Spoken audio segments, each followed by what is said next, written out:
in some ways, the most interesting thing that I've picked up is the high profile of thinking about what democracy could be. That sounds like a way of not answering your question, but in some ways I think it is the main answer. There are many countries in which you would not be able to get together a group of prominent corporate people, government people, political advisors, and others who even want to talk about or entertain this kind of question. So the event that I'm here for today, and the many different types of events that EHUrekin and other similar organizations have in the Basque Country, is itself, I think, evidence of a willingness, an unusual willingness on a global scale, to think about quite fundamental questions of what democracy could or should become.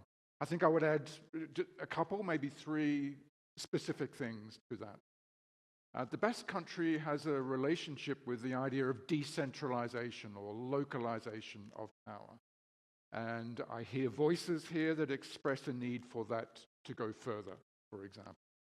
And that's a type of thinking about which territory, which peoples, how local can democracy get? These are the types of questions that are not often asked in other countries and other contexts.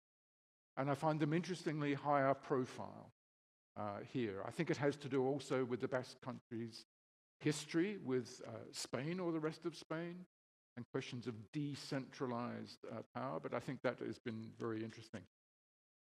The notion of citizens' assembly, randomly selected groups of citizens who play a role, sometimes a powerful role, sometimes not so powerful, is a type of democratic innovation which is spread around the world in different ways. And there is a lot of talk of innovative versions of that here in the Basque Country.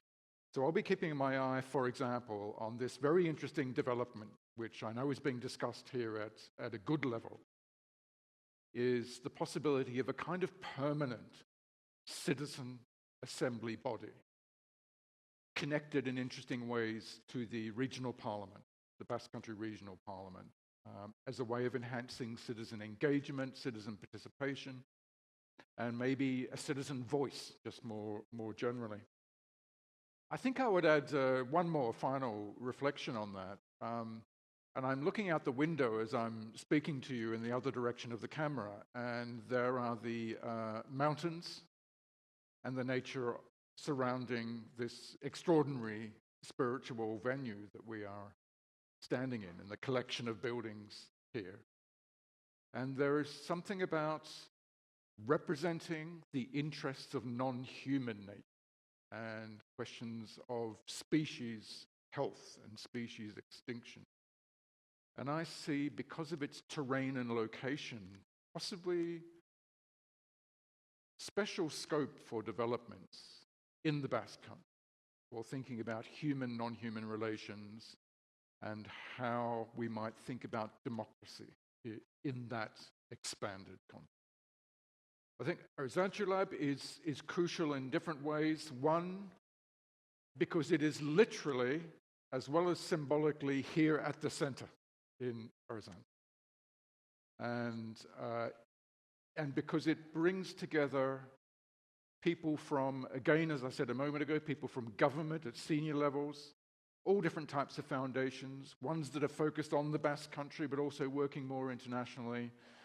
And it really goes back to the first point I was making. It seems that EHUrekin is absolutely at the heart, and in some ways creating the heartbeat of thinking about and talking about democratic innovation. So more power to EHUrekin, as I know it's an organization that's only existed for a small number of years, and I look forward to seeing its progress over the next 10, 20 years and beyond.